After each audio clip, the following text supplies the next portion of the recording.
Hello there, friends. This is Spencer Michaud, and this is your astrology forecast for the week of September 2nd to September 8th.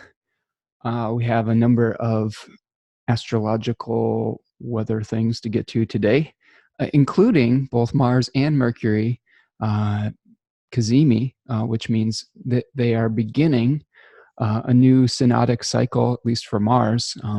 There's debate about Mercury. Mercury, some folks think it's the beginning of a new cycle, and some folks think it's kind of like the full moon phase of a cycle. But anyway, it means that both Mercury and Mars are going to be taking their turns going into the heart of the sun and the furnace of the sun and being kind of reborn and getting a new burst of energy and a different kind of, initiation of a new karmic cycle. So that's something we're going to explore this week. That's happening Monday and Tuesday. We've got the end of our new moon phase. We've been going through the last couple of days with this new moon that started on Thursday. And we are going to be kind of moving into the crescent moon phase this week and then into the first quarter moon phase. The other thing that's been going on this week is everything's in Virgo. So we've got this Virgo stellium, which is generally 3 or more planets in one particular sign. So we've got this real concentration of planetary energy in a particular sign, and that is the mutable earth sign of Virgo, which is Mercury ruled. So we've got a real heavy Mercury influence. And hallelujah, Mercury is now in the sign of its own domicile and exaltation in Virgo as well. So Virgo is helping the party a little bit and able to provide resources from a place of strength. So it's empowering all these other planets in a really interesting way. But it is creating quite a focus on the details, on practical things in your life. And all of these planets are going to be making a square to Jupiter in Sagittarius and an opposition to Neptune. And of course, well, they're going to be trining Saturn too. So a lot of things in the sky are going to be activated kind of all at once. So there's this kind of T-square happening between all the Mercury, Virgo stuff and Jupiter and Neptune. So this is kind of like, how do we weigh the reality versus the illusion? How do we figure out how the mundane details fit into the grander plan that we have? And how are we going to create growth while still paying attention to some of the more grounded, earthy, practical, I don't know, day-to-day type of things that we need to take care of as we go through this Jupiterian growth cycle with Jupiter in its own home sign of Sagittarius. So that's something we're going to be exploring this week in particular. And there may be some challenges along the way. With all the squares that we have this week to Jupiter, there definitely are going to be questions of how do all these things, how do the pieces fit together, and how do we unify them into a whole? And your brain might get a little scattered this week as you try to just kind of grind it out, but it's going to be important to come up for air every once in a while and figure out how all those things are going to be part of the greater vision. Okay, so that's kind of the vibe of our week ahead. Let's go through our essential dignity report as we do each week here. The sun has lost some dignity as it's moved into the sign of Virgo. Of course, we had the sun in its own domicile and triplicity by day when it was in the sign of Leo. But as it's moved into Virgo, it's lost some dignity. As it moves into the second and third decan of Virgo, it is losing even more dignity. It had dignity by face when it was in the first decan of Virgo, but as it moves out of that first 10 degrees of Virgo, it's going to be in a condition called peregrine. And peregrine was when a planet didn't have any dignity at all. It was kind of like a wanderer or a foreigner in a foreign land. And in the ancient times, that was a very bad position to be in. You didn't have any support of your community, your family, your kin. You didn't have access to your resources. It just felt like you were wandering without purpose. And that may be a little bit of what we feel like with our solar energy through the next couple of weeks here as Virgo, as the sun moves through the last 20 degrees of Virgo. So solar things, not as much supported. This isn't the greatest time for us to be issuing commands and asserting our authority. This is a time for humility, for getting down to work, maybe being more of a servant, and more of a what is the word I'm looking for? A subordinate is a good word, and that may be difficult. We may be having to subordinate ourselves to a higher purpose, really, and falling into line with some of the already pre-established authority figures in our lives. And that may not be a super rewarding moment, but I think if we're able to kind of just keep our head down and put our nose to the grindstone, we're probably going to get a lot of things done. Mercury, on the other hand, is very strong. Mercury is in its own domicile in the sign of Virgo. It's in its nocturnal home. It's feminine expression. It's feminine gender expression.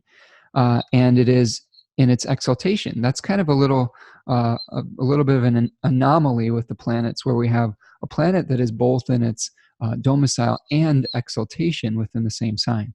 So that's happening when Mercury is in Virgo. It's also in its own decan when it moves into the last 10 degrees of the sign, 20 to 30 degrees Virgo. It has dignity by face or decan as well. So very strong Mercury. So a lot of mercurial things are supported. Mercury's essential nature is to want to contest, to destabilize, to separate things out into categories, to communicate ideas, to be able to solve a puzzle. Mercury is also a trickster, so there's kind of this element of like, I don't know, we're trying to figure out how to arrange everything into a coherent whole. And that's more of the struggle that we're going to be coming towards when all of these mercurial planets are coming in contact with Jupiter, which doesn't really want to focus on the tiny little details. It wants to focus on the big picture.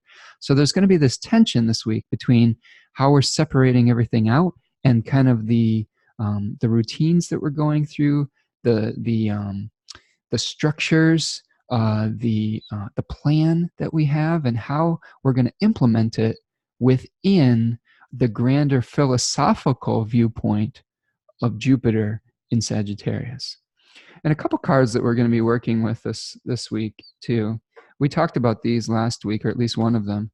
We have the Nine of Pentacles here, which is the second decan of Virgo, where we see a figure holding the falcon in the garden of attainment. And this follows the Apprentice card in the first decan, where he's working very hard and she's enjoying the fruits of her labor in this Venus-ruled decan. But she's refining things. She's getting rid of the inefficiencies. She's, keeping an eye for vermin or for things that are trying to destroy the hard work. So we're still trying to find the right balance. We're still trying to find the right aesthetic quality. Now that is contrasted with the second decan of Sagittarius, which we see represented by the Nine of Wands. And this may be a little bit of a need to dig deep for our endurance. We may be working really, really hard lately on the projects that we've got going, and we may feel a little battle scarred. We may feel like we're just being ridden a little bit like a horse. That fits in with the Sagittarian centaur type of archetype. I believe that Austin Coppock compares this decan to a bridle, where we've got the bit in our mouth and we're being directed in a certain direction, and it's not an overly rewarding position to be in. But I think what we're going to have to do is dig deep for that energy and really focus on our inner strength and recognize that Jupiter is going to pull us through this moment and not get too fixated on all of the tiny little things. We've got to come up for air every once in a while and really check in with ourselves to see if what we're doing is fitting in with the bigger picture. You're going to hear me say that a lot over this video this week. Okay, so that's what Mercury is doing. Jupiter, of course, is still in its own domicile or in its own temple in the house of Sagittarius. You can think of those houses also like Harry Potter houses. Like if you're familiar with Harry Potter, they had the different schoolhouses that they were part of, and that was kind of like a team that they were, with, like Gryffindor, Ravenclaw, Slytherin. It was a unified place where they could have access to different resources. They had a similar philosophical outlook, and some of those kids fit really well in those houses, and others maybe felt like they weren't sorted properly. I know that in the beginning, Harry was, saying not Slytherin, not Slytherin, not Slytherin, right? Because he didn't feel this philosophical connection to it. And when he got Gryffindor, he felt like, okay, so maybe he's the sun in Leo or something like that, when the sun is in its own domicile. So with Sagittarius, I mean, we're not going to make a comparison one-to-one to a particular, Harry Potter house, but think of this as like Harry Potter being in Gryffindor, and he feels like he's very much at home. Or even like, what's his name? Draco Malfoy being in Slytherin. He fit pretty well within that house for the way that he exerted his malefic energy. Anyway, so Jupiter also has triplicity support at night, which is kind of that communal support. It's associated with the elements. So Jupiter is sort of in its element. It's able to work within that very fiery energy in the evening. Expansive quality, enthusiasm is very contagious, like a fire, where fire, catches with everything and catches other things on fire, and it spreads. So Jupiter is very much supported right now too. So this is really interesting. This is an interesting time where we see a very strong Mercury and a very strong Jupiter. And traditionally, those two planets were sort of at odds with one another. We see this with other dignities too, where when Mercury is in a sign of Jupiter, Pisces or Sagittarius, it's in its exile. And when Jupiter is in a sign of Mercury, Virgo and Gemini, it's in its exile. So they're sort of like opposites. I know it doesn't seem like that would naturally be opposites, but we're focusing on the small things versus the big things. We're focusing on separating things out versus bringing things together. So that's really going to be some of the puzzles that we're going to have to work out over the course of the week. Saturn is still retrograde and in its own domicile of Capricorn, so it's able to do all of its malefic glory within the sign of Capricorn. In a day chart, it's probably going to be less nasty than in a night chart, because it is the malefic insect during the day, and that can, in certain cases, it can be a functional benefic, so it can be experienced as generally a positive energy, but it may be just, one of the ways I've heard it explained is that a functional malefic can do good for the native, but at the expense of others sometimes. It can never spill out into good for others as well. So keep that in mind. A benevolent benefic is where, like, Jupiter right now could be considered a very benevolent benefic, because it's able to do good for the native, and that good is going to spill out to everyone around us as well, because it's in such good shape. Okay, so that's a really interesting kind of hierarchy of planetary alignment. This is something I've been thinking a lot about as I've been creating my Domiciles and Deities game. One of the things that we have to work out, like Dungeons and Dragons, is an alignment system where, for example, in Dungeons and Dragons, you have lawful good or chaotic evil, and there's a spectrum as to how the characters will act and what their driving philosophical force is. And when I'm trying to apply this to astrology, there's that benefic and malefic type of scale. And you can see where there's this like functional benefic, benevolent benefic, and then we have functional malefic and malevolent malefic, where it's sort of spilling out evil, like it's hurting us and everyone around us. And that's if a malefic is in very bad shape, like if it's out of sect in the chart, or if it's in a house that's very detrimental, like the 12th to the 6th house, or if it's in a sign that it isn't very comfortable in, like Saturn in Cancer or Saturn in Leo. But it also could be a combination of these factors as well. So if you're more interested in that, got this class starting on September 23rd, locally in Ann Arbor, Michigan. So if you're in the area, check it out. It's going to be a lot of fun.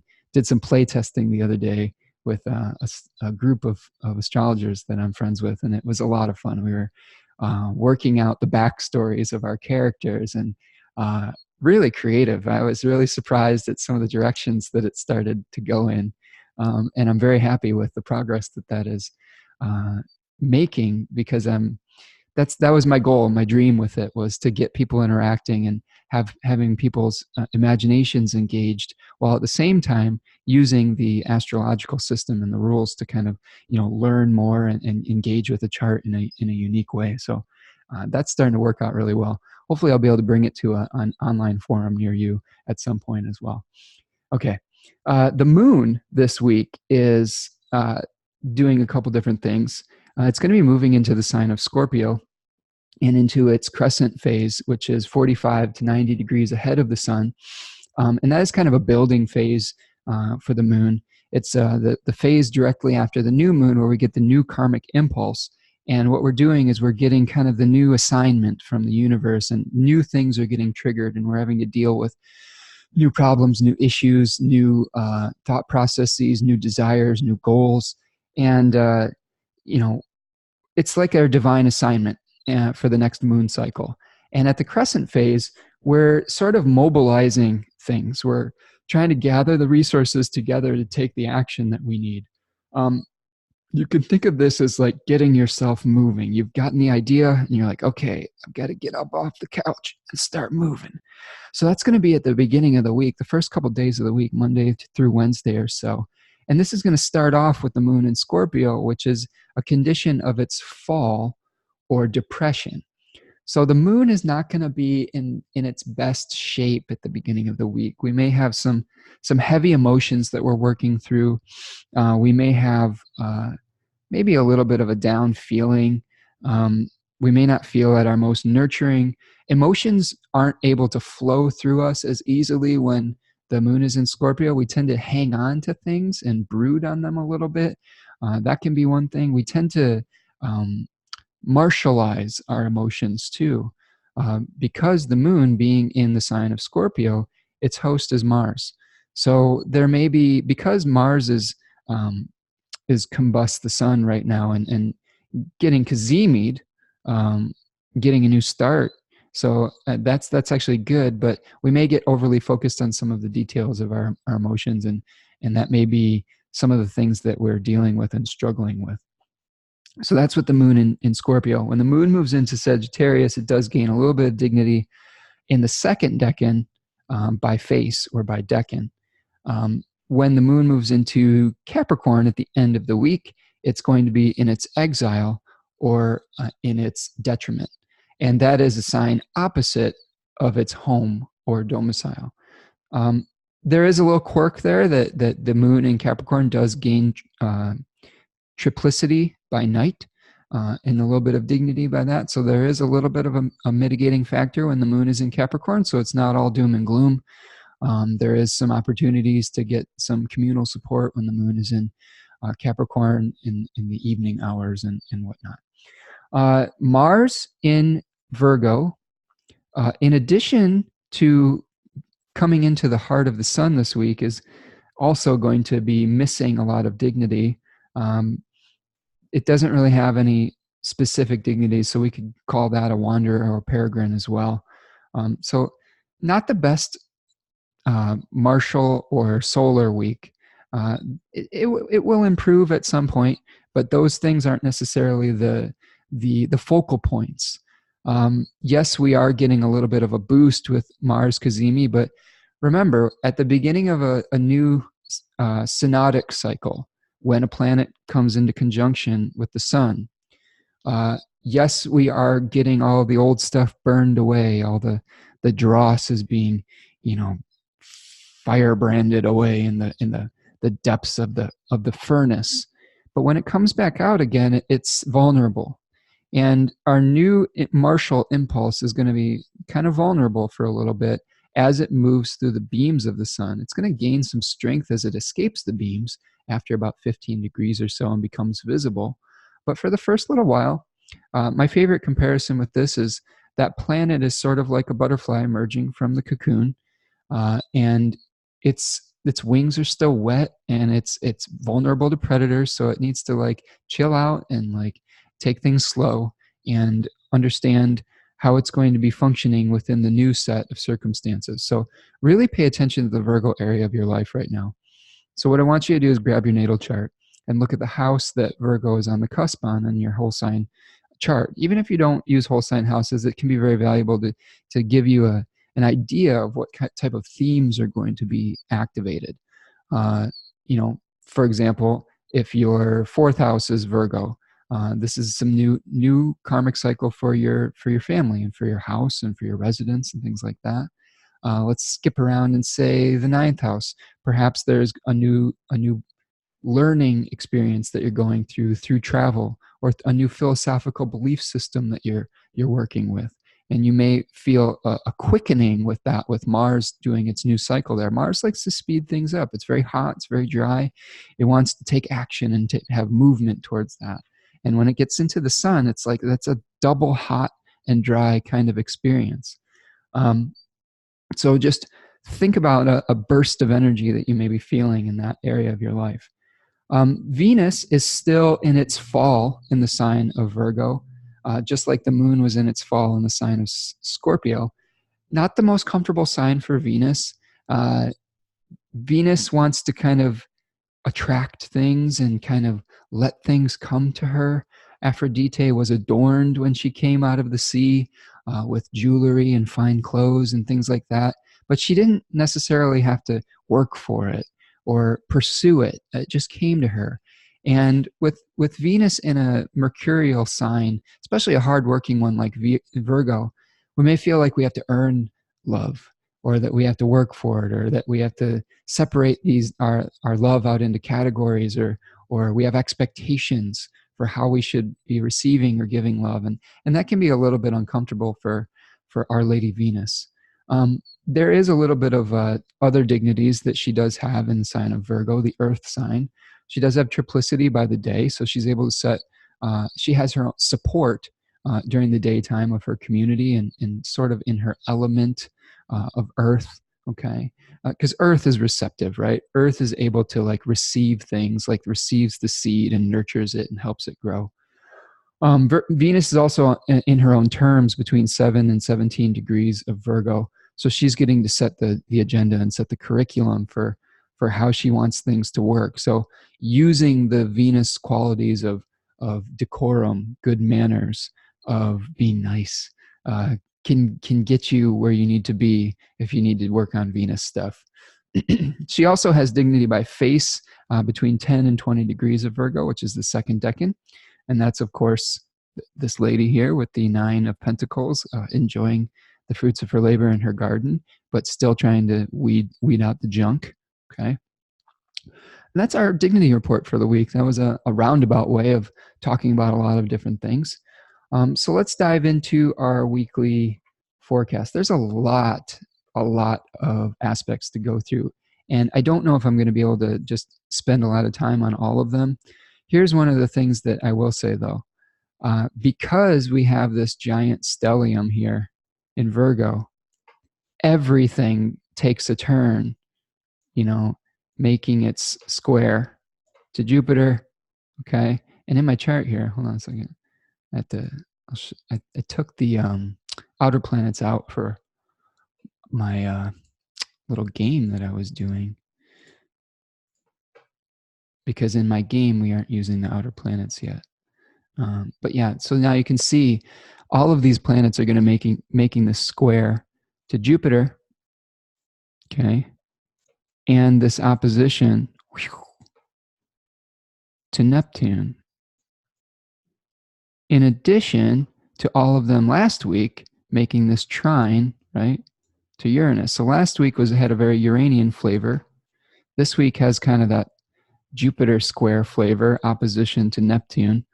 But also we have a nice trine happening to Saturn. So this is allowing us to get back to work.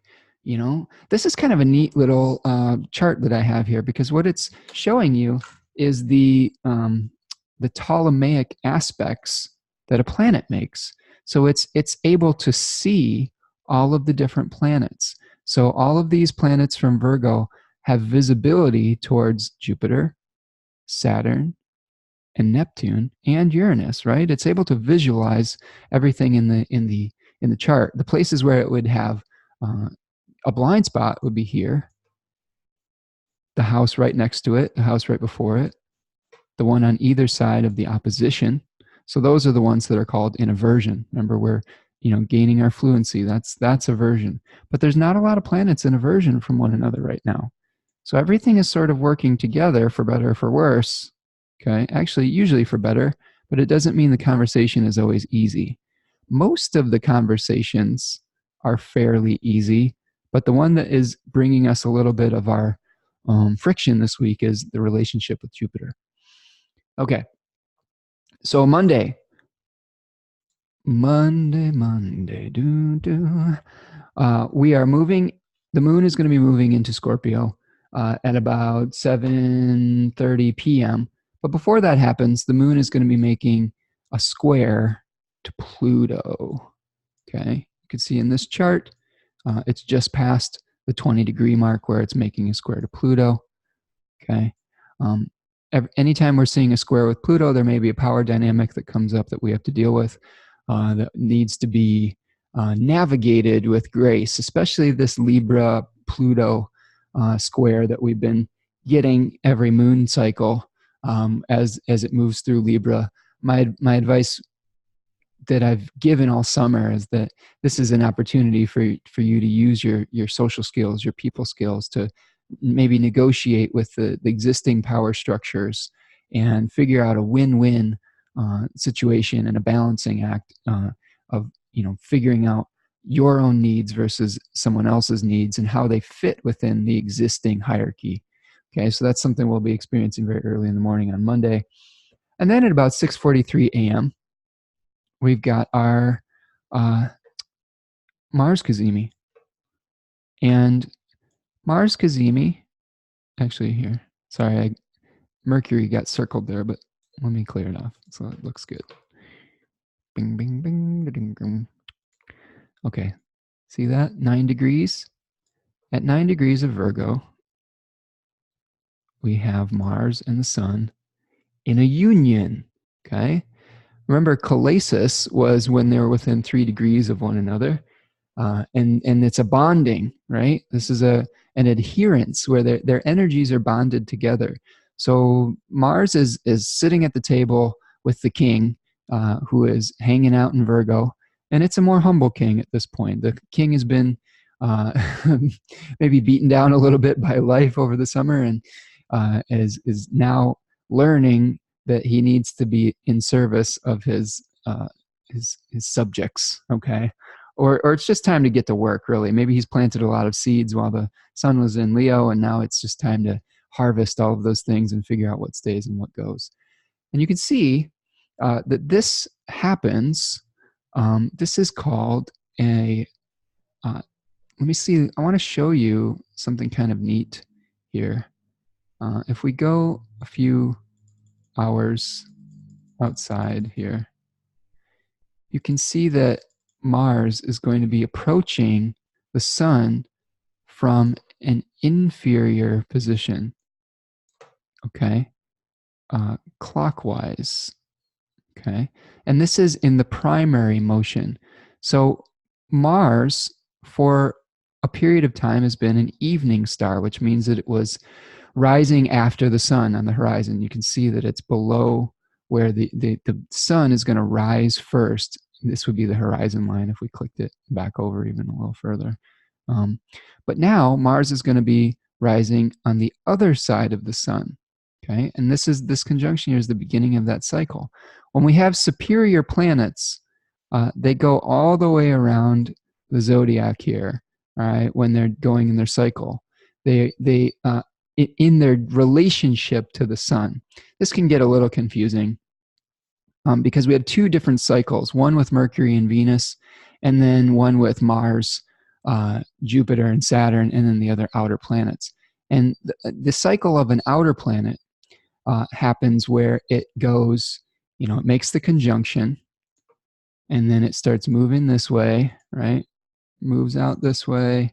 When it gets to the first trine, that's when we have a retrograde. But it is appearing like it's moving through the zodiac here, okay? When it hits the second trine, it goes direct and coming back around and then coming back into what's called the inferior conjunction and the beginning of a new cycle. So it's a little quirk of like the solar astronomy that it looks like that. Whereas when we have Mercury and Venus, they never get too far away. They never go through this opposition here. They always kind of go out this way. They do the inferior conjunction, go out a few signs, retrograde back into the superior conjunction, and then retrograde back this way into the inferior conjunction. It's kind of like a topsy-turvy push and pull with those inner planets. So Mars, CAZIMI, new Mars cycle. Mars shifts to a morning star. We get a burst of that martial energy. We may be, may get a little temper, have some temper tantrums here and there. Just try not to get too bent out of shape when it comes to having things done exactly your way, because we can get real particular with all these things going on in Virgo here, where we say, no, I think this is the correct way to do it, and I'm going to get real fixated on this tiny part of it.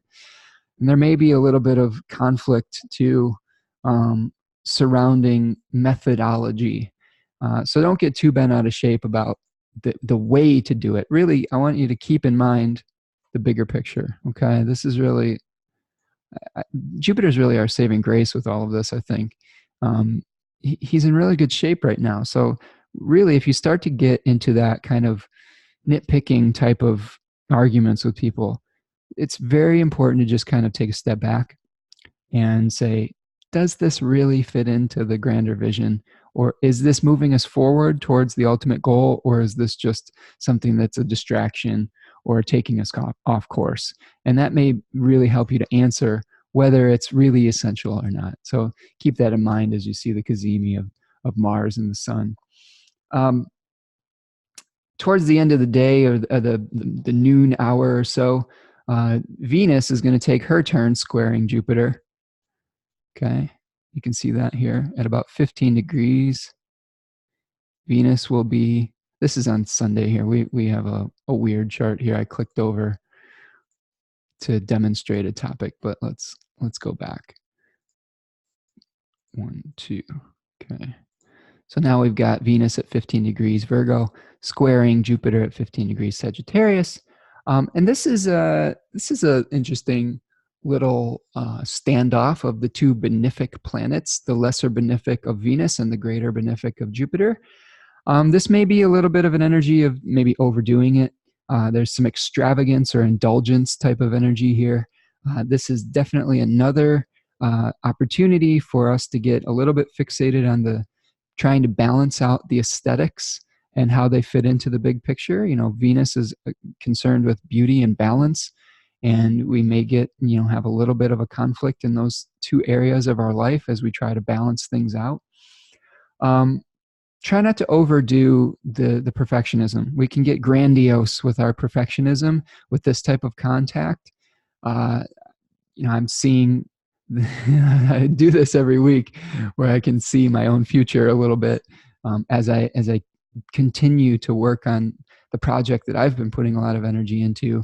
I've been gathering a lot of materials and learning a lot about these different fantasy worlds as I do more research for the world that I'm trying to create with astrology.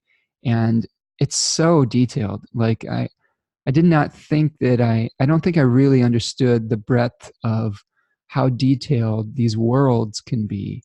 I had a general idea, but it's kind of beautiful at the same time, like seeing how people have put their heart and their soul into these worlds, and they really are these these Tolkien, you know, completely separate dimensions that have been created. And I think though that if you're trying to create your own thing like this, you can get fixated on whether I don't know what kind of sword somebody wields versus like how the complete mechanics of the game are going to function.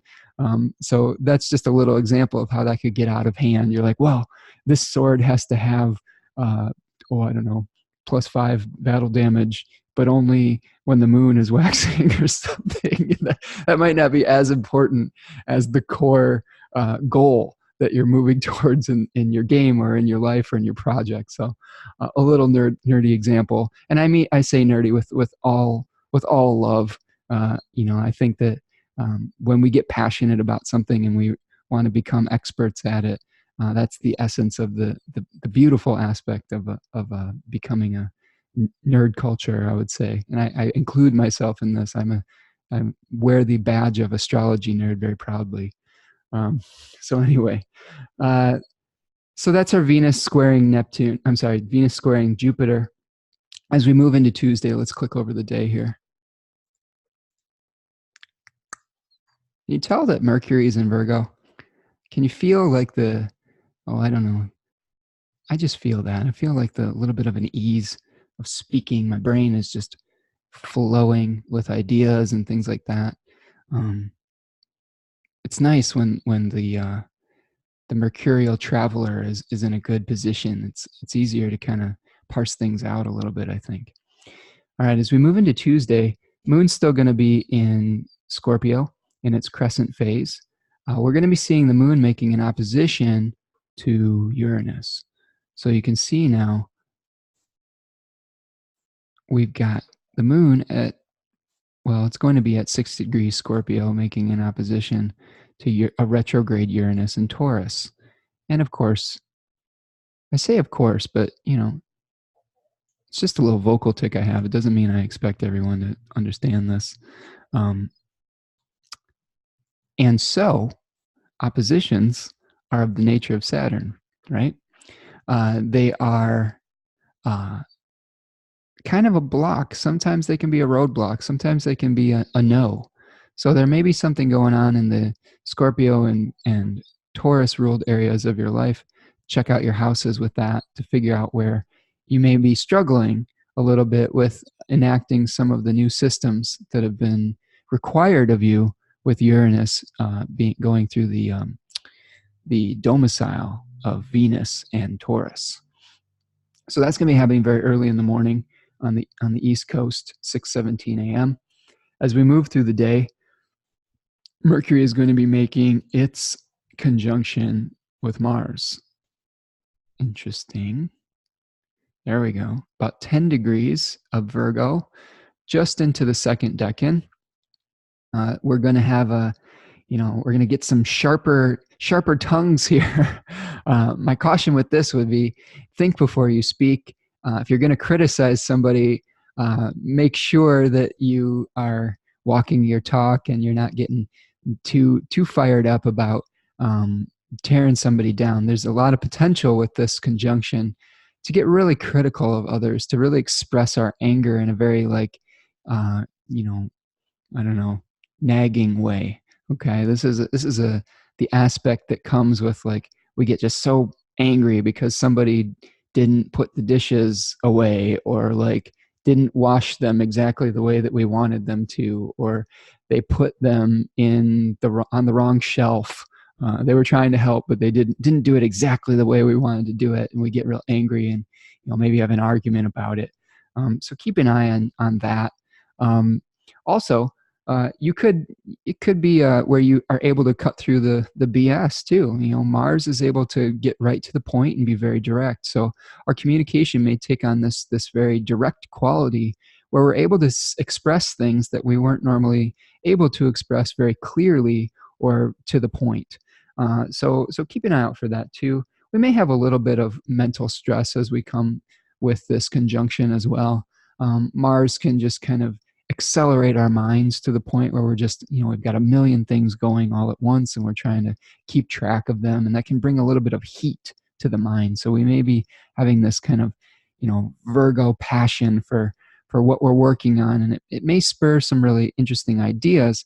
We just may have to slow our roll a little bit with this conjunction, and not get too not too heated up or hot under the collar, or hot under the skull. I guess it would make more sense with Mercury. Towards the end of the day, we're going to see a series of sextiles. The moon is going to be making a sextile to Mars, to Mercury, and to the sun. With everything, with this stellium here, we're going to be having a lot of things activated all at once.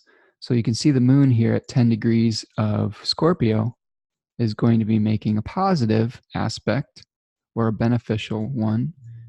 It's of the nature of Venus, which is harmonizing. It's a harmonizing aspect between those two planetary bodies. And I say those two, but what I really mean is this whole stellium and everything, and the moon and in Virgo.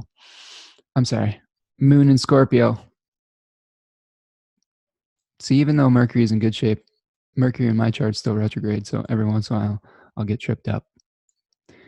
Anyway, so that's going to be triggering a lot of things all at once. And in addition, the moon is going to be making a sextile to Saturn. So that may, there's a lot of earth energy going on this day, on Tuesday. So this is a really practical day. This is a time to get down to business, right? When the moon makes a positive aspect to Saturn, it may be easier to take responsibility, to be disciplined, to work within the limitations that we've been given, and not, feel so, I don't know, oppressed by it. Sometimes when we have hard aspects with Saturn, it just feels overwhelming, like we've just run into the brick wall, and we get depressed because we can't do what we want to do. But when we have a positive aspect, it's kind of like, oh, okay, we know what the parameters are, and we're able to work or build within it, or tear down things within it. And maybe it feels good to get rid of certain things, and to be able to structure our minds and structure our lives in a way that's going to be expressing a more mature quality in our life. So that's something to keep an eye on Tuesday. The other thing that's happening on Tuesday is our second CAZIMI. Okay, let's take a look here. Oh, so many things to get to this week. This is a really busy week in true Virgo style, right? Okay, you can see here now Mercury is taking its turn, coming into the heart of the furnace of the sun on Tuesday. When does that happen exactly? Probably somewhere closer to the afternoon here. We're going to get Mercury, a whole new kind of mercurial energy. Now, one of the interesting anomalies of Mercury CAZIMI in Virgo is the lead up and the moving away of Mercury from its conjunction with the sun has a little bit more of a protected quality to it, because when a planet, according to the tradition, was in its own domicile, and according to some authors, in its own exaltation or other dignities, it was said to be in its chariot, which was, as we explained in my video last week, like chariots had this like umbrella kind of like awning over top of them to keep them from getting burned by the heat of the sun, the people who are driving them. So, Mercury's got this little like protective awning, so it may not be getting all burnt up by being so close to the king, which is a very good thing. This is the superior conjunction. So this is where Mercury is direct, and it's going in zodiacal secondary motion to making its conjunction, and it's switching from a morning star to an evening star. So it's going to be rising after the sun eventually. Okay. So this is, there are different opinions on this. I've heard some people say that this is a completely new synodic cycle. I've heard other people say that this is like a full moon quality of Mercury, or the inferior planets, Mercury and Venus, when they make that superior conjunction. I'm leaning towards this as sort of a full moon type of experience. I know this for a fact. Mercury's in really good shape right now. It's moving very fast when it's conjoining from the superior direction. It's in its own home sign. It's in its exaltation. It's a great time for getting your thinking straight and for getting clear on your thoughts and for really just putting your money where your mouth is, really getting down to business and just getting things done. You're going to have a lot of support from Mercury to take action on those practical things in your life. So take advantage of the opportunity, because you may not feel this ambitious or energized towards doing some of the more humble tasks of life too. This is really a great time to clean out your attic, Spencer. I still haven't done it. I told you last week that I was going to go up and do it. I went upstairs, I looked at it, and I was like, okay, I know what I have to do, but I'm going to do it later. So now that Mercury is CAZIMI, it's a great time to get down to business. I laugh because I tend to listen to these videos that I make and try to take my own advice a little bit later on in the week. Because when I'm doing them, I take a lot of very detailed notes, but when I'm actually talking, it's just kind of a stream of consciousness type of thing. So I'm not always completely aware of all the things that I said over the hour or so. But if you're listening, future Spencer, get up in that attic and get rid of the crap so that your new folks can put some insulation up there, right? It's time to get down to business, to defeat the clutter, right? Like Mulan, to defeat the Huns. Okay, little Disney song break. Okay, let's move forward. Silliness aside. On Wednesday, September 4th, what's going on? Well, the moon is in Scorpio, but it's going to be moving into Sagittarius in the very late hours, around 11 o'clock or so.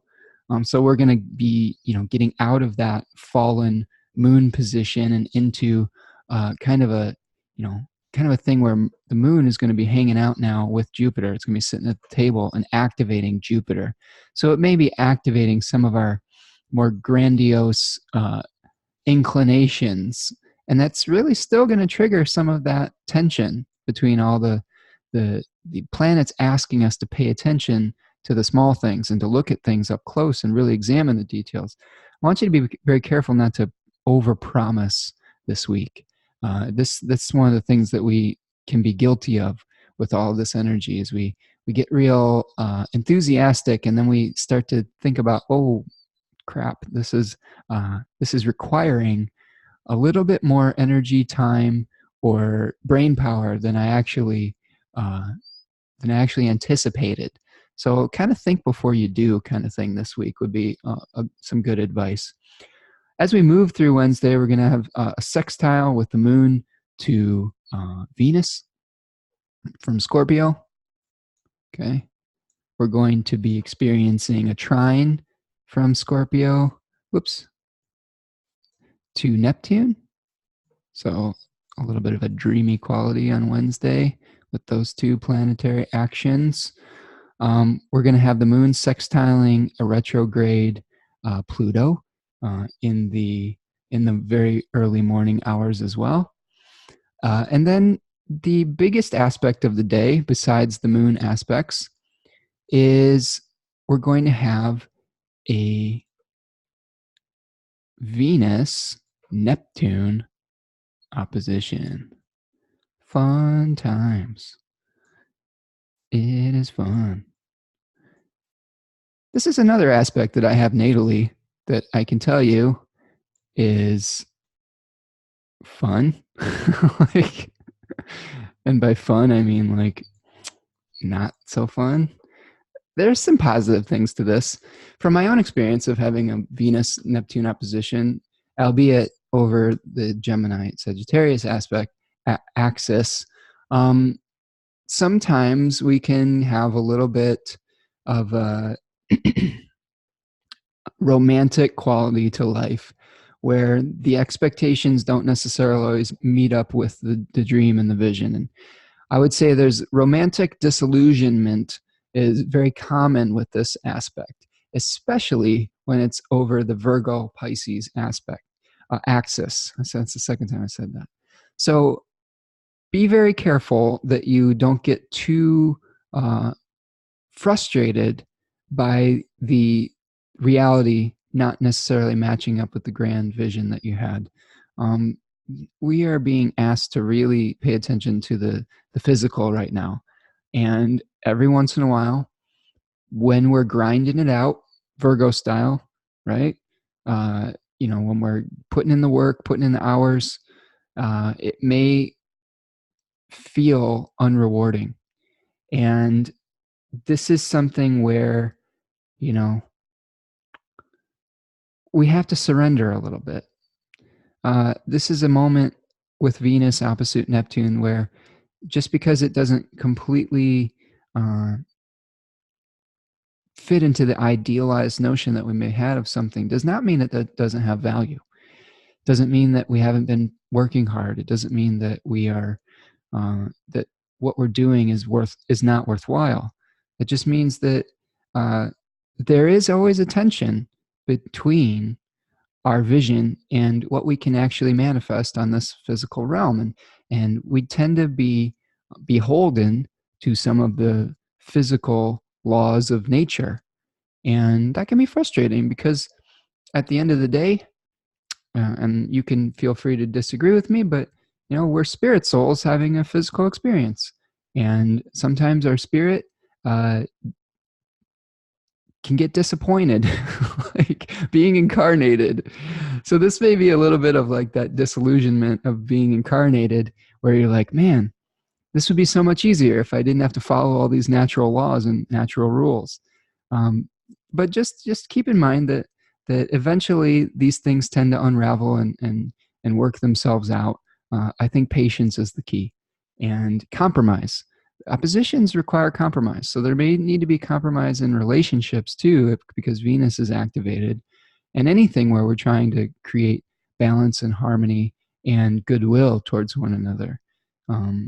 Try not to get too critical of your partner because they're not fitting into your ideal. This is associated with romantic illusion and delusion also. So I can see this playing out where you may have a vision of what you have we all go into relationships with expectations, and then we meet the reality of that person, and sometimes that can be painful. So this could be the painful morning after type of experience where you wake up and your partner is all disheveled and they look like a real person, and the I don't know, the wine is worn off, and you're face to face with the reality and the consequences of your actions the night before.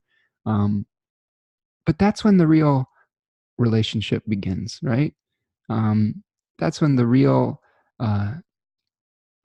building of a life with somebody begins. A relationship is not always about romance and fantasy. That can be part of it, and it's nice when that happens. But a lot of building a life with somebody is getting the kids to school on time, getting the dishes done, getting the laundry done, appreciating someone for their ability to do those little things too. So try to appreciate your partners for who they are and not for who you wish that they would be this week, especially in the middle of the week. I think that's some good advice. Okay. Thursday. On Thursday. Oops. On Thursday, the moon is in Sagittarius, and it's making a nice conjunction to Jupiter, and you're gonna feel like singing, or at least I will. Yeah, Jupiter day, right? Jupiter day, Jupiter moon, Jupiter, Jupiter, Jupiter. The first aspect that we're going to be seeing is Mercury making a trine with Saturn, okay, at about 14 degrees. Nice, sober thinking, are going to be sobering up after that Venus Neptune opposition and saying, okay, what's the reality? Let's think about how the details are going to fit into the practical big picture plan. Okay. And I think that this is about how are you, not just what are the actions that you want to take with the grand Jupiterian vision, but how are you going to build the big pyramid of your life, right?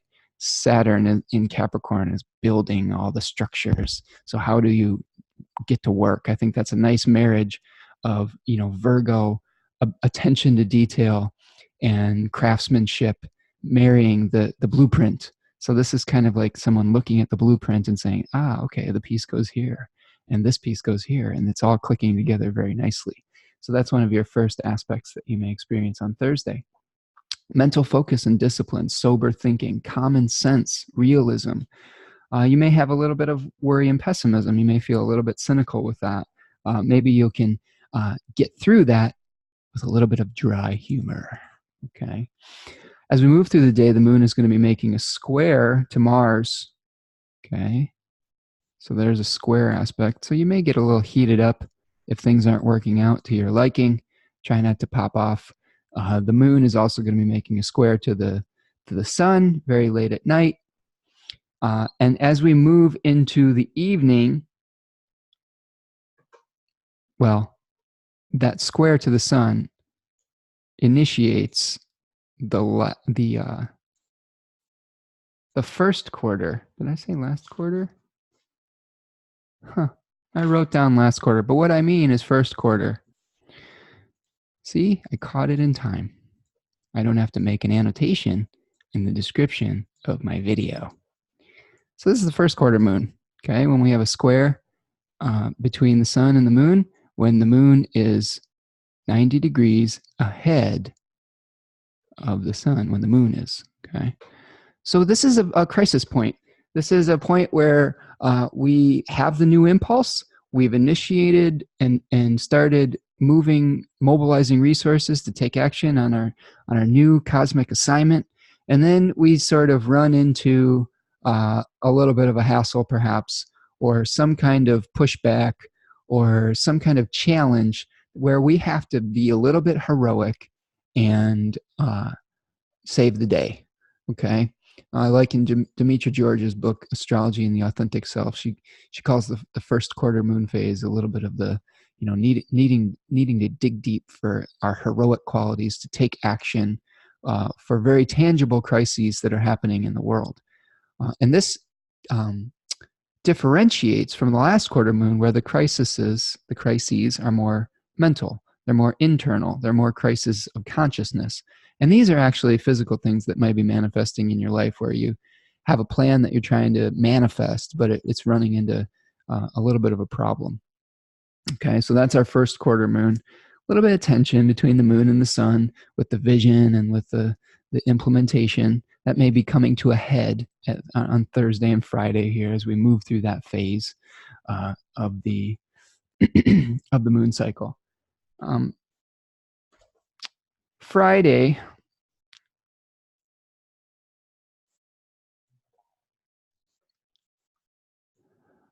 on Friday, I moved over one too many here.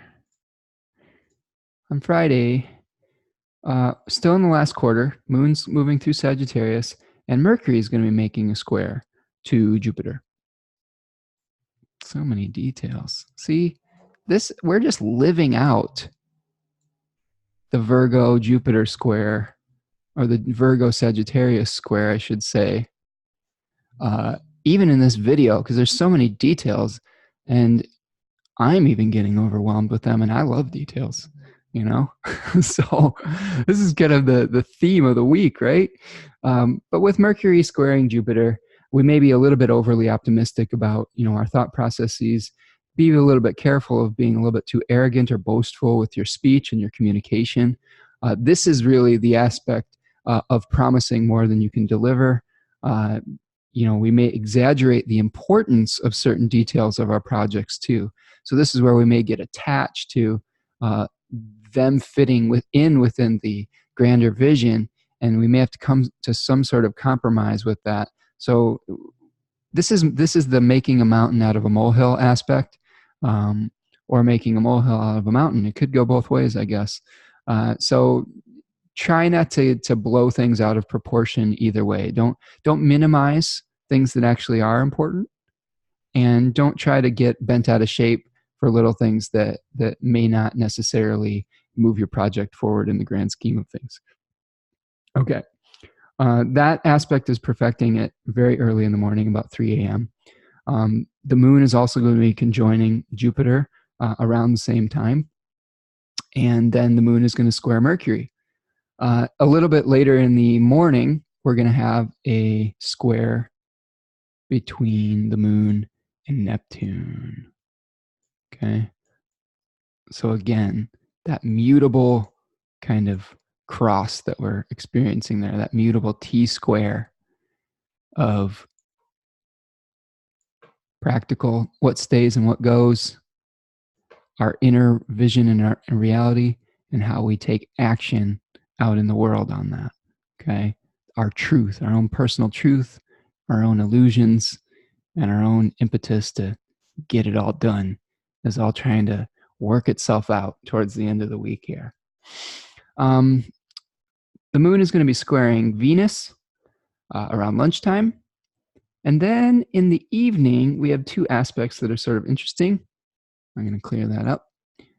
We have the moon making a trine to retrograde Saturn. I'm sorry, we have the sun making a trine to retrograde Saturn. Okay.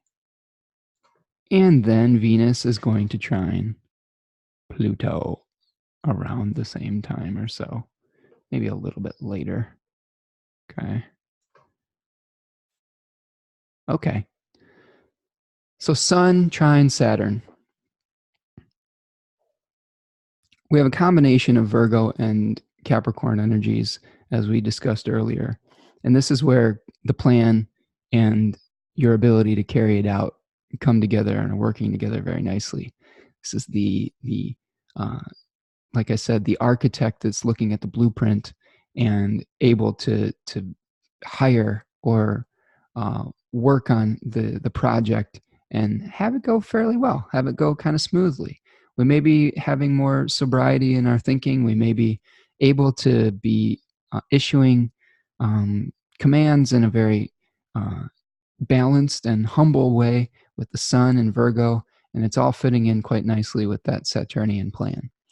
With Venus making a trine to Pluto, this is, again, it brings up, questions of relationships and also just the Venus ruled areas of your chart.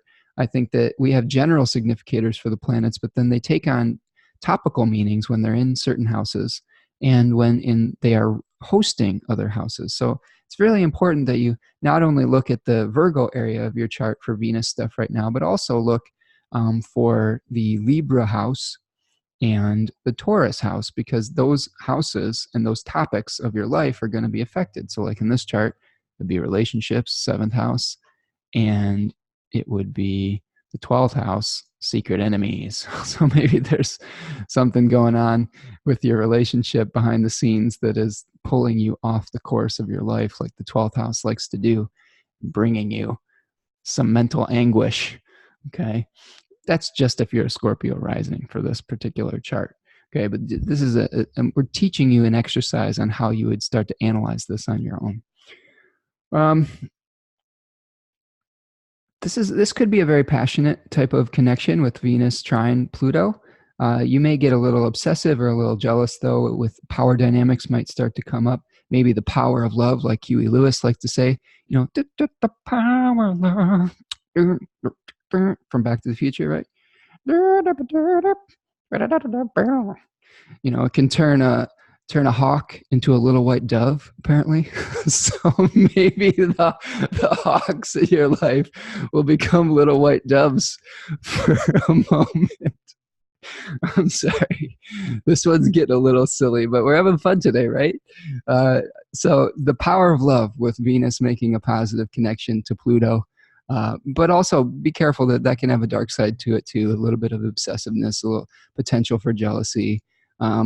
But we may be clearing out some of the cobwebs of our life and digging deep to find really what the core of our relationship is all about and what kind of values we share together and why we're with the people that we're with. Every once in a while, we have to have those conversations and either reaffirm what brings us together or recognize some of the things that we may not agree on so we can come to a compromise or make some changes. So that's our Friday. On Saturday, the moon is going to be moving into the sign of Capricorn. Okay. Yeah, you can see we have the Capricorn moon now. And that changes the dignity of the moon quite significantly. The moon is sitting at the table with its host, Saturn.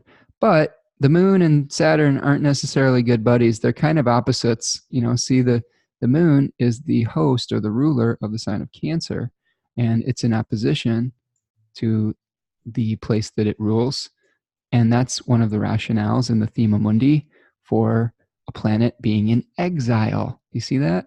So this moon is opposite its own domicile of Cancer.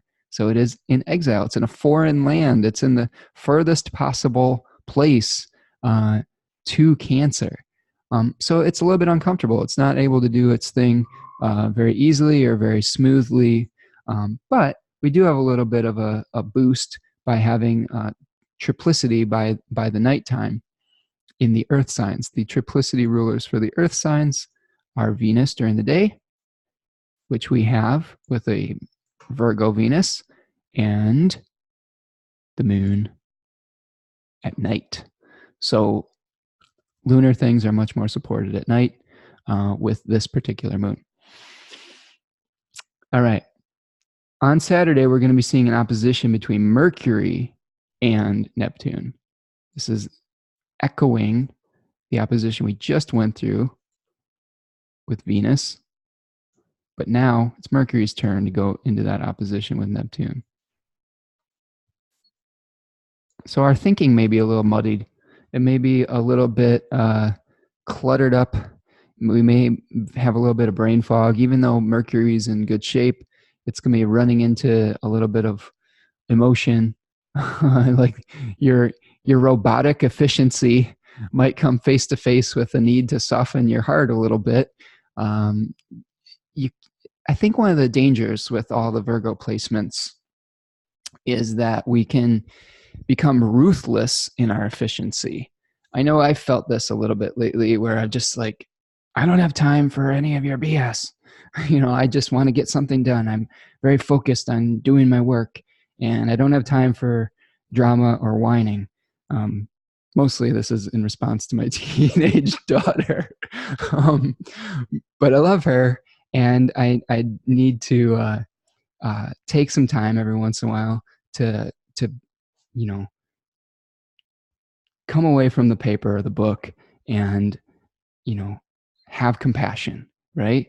So sometimes we have to pull out a little bit from our very narrow perspective and widen the perspective a little bit. So you may need to do that when Mercury is opposing Neptune. Open your mind a little bit. The other danger with this is glossing over important details. Neptune wants to add some fog and some confusion to the mix. So it would be very easy to miss something important when Mercury is making its opposition to Neptune. So check everything twice. On Saturday, if you're signing an important contract or if you're creating a new project, this is a good time to really get a second opinion on something or making sure that you're double and triple checking everything before you turn it in or whatnot. Okay, the moon is going to be trining Uranus at 6 degrees Capricorn and Taurus over the course of that day, also triggering that new Promethean structure, okay, that happens when we make Uranus contacts with the moon now. As we move into Sunday, the last little thing that we have here, you're still with me? Even after all this silliness? You're real troopers, and I appreciate it. Still have a Capricorn moon and a number of aspects. The moon is going to be making a number of trines to Mars and the Sun. It's going to be conjoining Saturn. That can, sometimes the moon, when it conjoins Saturn, that can feel a little bit heavy, a little bit, maybe we have a passing depression. It's going to be going over the south node too. It may also just enhance our ability to be disciplined. I like the moon south node conjunctions for letting go of things, for getting rid of stuff. This may be a great time just to really face the reality of something that needs to go. And it could be a physical thing, it could be an emotional thing. It's probably going to be more related to something physical with all the earth sign stuff. It would be my main guess. But when in doubt, throw it out. Okay. The sun is also going to be making a square today, Sunday, September 8th, to Jupiter. And this again is highlighting that maybe overwhelmed feeling we may have, where we're just trying to do too much, trying to do too many little tasks all at once. Okay.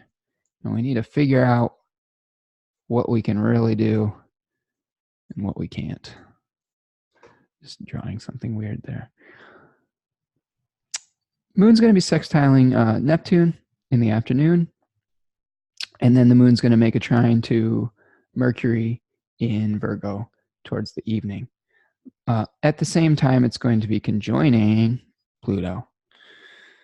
Last aspect of the day and of the week is Mercury making a trine to Pluto. And let's talk about that just real briefly. This is where our thinking gains depth. We're going into the underworld. We're able to, this is interesting. A little thought I had that I didn't write in my notes, but just an interesting thought. Pluto, of course, was the master or the lord of the underworld.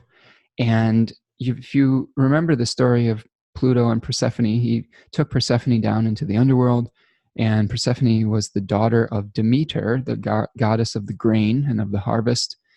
And I was just thinking, like, with some of these trines, maybe Demeter and Pluto, or, Hades, are getting along okay. Maybe this is the moment where Persephone is returning, Pluto is returning Persephone to the surface, and, things are good, right? This is a time where the communication between those two folks is fairly harmonious. They've come to some sort of peaceful accord. I think that the goddess isn't mourning. She isn't in mourning yet. She's not bringing the winter yet onto the land because of missing Persephone. But this is a time where you can find some depth in your thinking. You can really get to the heart and the core essence of what your strategy would be. And it's going to be empowered. It's going to be supercharged with that Mercury-Pluto trine. So that's the last thing that I've got. Deep conversations, perhaps, at the end of the week that you may be having too. All right, we made it. Yay, give yourself a high five. Okay, good job. Looking ahead to next week, we've got Mars trining Saturn. We've got a Sun opposition with Neptune. Mars is going to be making its square to Jupiter. We have a full moon in the sign of Pisces, so we're going to have to balance out all this like butt-kicking, earthy, practical energy with a very watery moon. Mercury conjoins Venus. And then Venus and Mercury are going to be leaving the sign of the Virgin and heading into Libra, which is really good for Venus and not as good for Mercury. So we're going to have the beginning of a shift to our mercurial domination to a little bit more of a softer Venusian quality, which will be a nice balancing aspect, I think. So that's something to look forward to as we move through the week. Okay, that's what I've got for this week. If you are enjoying these videos, click the like or subscribe button. Be sure to share it with your friends. I'm including links to my Venmo account @SpencerMichaud and to PayPal me if you want to leave a tip. That is super appreciated. It helps me pay my bills and to keep making videos and creating quality content for you. So I give you a thumbs up for those of you who have donated. Really appreciate that. And yeah, thank you. And then I'm also going to include a link to my Domiciles and Deities class if you're local and you want to find out more about that. And yeah, sign up. It starts September 23rd. There's still a few spots. There's still a few spots available. So sign up and we'll have some fun together, and we'll practice our S's and our T's and our P's and our L's in speaking in clear tones. All right, I'm going to end this one. Thanks for hanging with me today. I'm Spencer Michaud. Have a great week ahead, and we'll talk to you soon. Take care.